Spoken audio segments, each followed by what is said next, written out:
Assalamualaikum, jumpa lagi dalam permainan zaman dulu. Kali ini kita bincang pasal topik melastik ataupun dipanggil lastikan. Masih ingatkah lagi tentang permainan ini? Kanak-kanak pada tahun 70-an hingga 90-an pasti ingat peralatan ini. Ini adalah dinamakan lastikan ataupun lastik.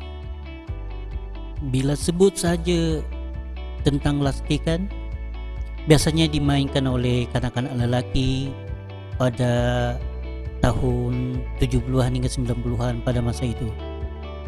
Mungkin permainan ini sekarang sudah dilupakan, tetapi kami kanak-kanak tahun 70-an hingga 90-an tetap segar dengan permainan ini. Melastik bukan perkara senang, kerana bila kita belajar melastik, kita kena fokus pada subjek. Sebelum kita melastik burung, kita kena fokus dulu untuk training. Biasanya kami akan menggunakan seperti tent, kotak-kotak dan juga botol untuk mengasah bakat. Adakah sasaran kami pada benda tersebut mengena ataupun tidak? Sebenarnya kami menggunakan botol sebagai bahan ataupun sebagai subjek kerana kami ingin mengasah ketepatan kami untuk melastik bila kami melastik burung ataupun sebagainya. Kami selalu menggunakan botol kerana botol mudah didapatkan. Selepas kami jadikan botol sebagai sasaran, apabila dia pecah, kami kumpul dan kami buang di tempat yang senang untuk supaya kawan-kawan tidak terluka. Apabila sudah mahir melastik subjek dan selalu mengena, kami ikut kawan-kawan pergi berburu bersama kawan-kawan dalam 4-5 orang, dan kami akan masuk ke hutan. Apabila berada di hutan, kami biasanya menerapkan keselamatan bersama kawan-kawan, dan kami juga biasanya berburu daripada pukul 10 hingga pukul 5 petang. Apabila kami masuk ke hutan untuk melastik, biasanya kami berkumpul berbual untuk persiapan. Apabila masuk ke hutan, kami sedia membawa bekal. Biasanya bekal kami terdiri daripada nasi dan juga air, kerana kami akan memburu burung-burung seperti burung merpati dan lain-lain. Apabila kami berjaya memburu ataupun melastik burung dan kami mendapatkannya, sebelum burung tersebut mati, kami cepat-cepat untuk menyembelih burung tersebut untuk dijadikan lauk, dan kami akan memasaknya. Dan untuk memasak burung, biasanya kami hanya menggunakan satu kaedah saja, iaitu kami membakarnya dengan bara api.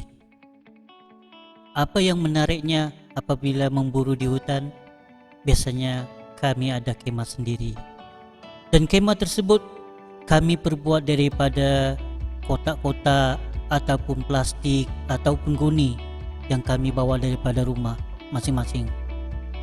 Apabila melastik, tak semestinya kami akan memburu lebih lama, dan biasanya kami akan duduk di pondok tersebut bersama kawan-kawan berbual ataupun memasak. Kami banyak habiskan masa bersama kawan-kawan apabila berada di pondok tersebut. Dan untuk melastik pula, biasanya kami mendapatkan hasil dalam seekor 2. Itu pun bergantung pada bakat ataupun skill kawan-kawan masing-masing untuk berburu ataupun melastik. Biasanya untuk berburu, kami biasanya membawa batu ataupun guli sebagai peluru untuk melastik, dan juga perkakas yang lain seperti bekalan makanan dan juga air.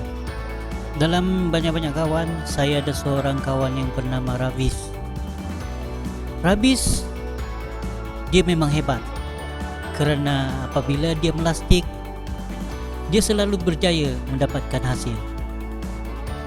Dan kawan kami yang bernama Rabis, kami selalu gelar dirinya champion kerana kehebatan apabila dia melastik dan kecekapan dia.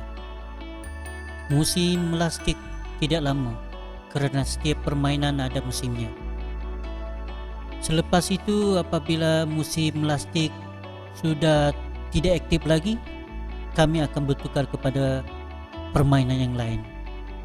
Dan untuk membuat lastik sangatlah senang kerana bahan-bahannya mudah didapatkan.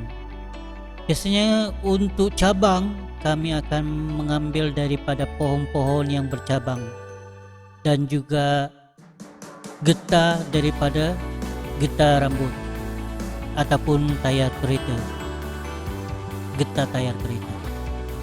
Tidak lupa juga apabila melastik, kami harus terapkan keselamatan supaya apabila melastik tidak mengenai tangan ataupun tidak mengenai sesiapa yang berada berdekatan dengan kita.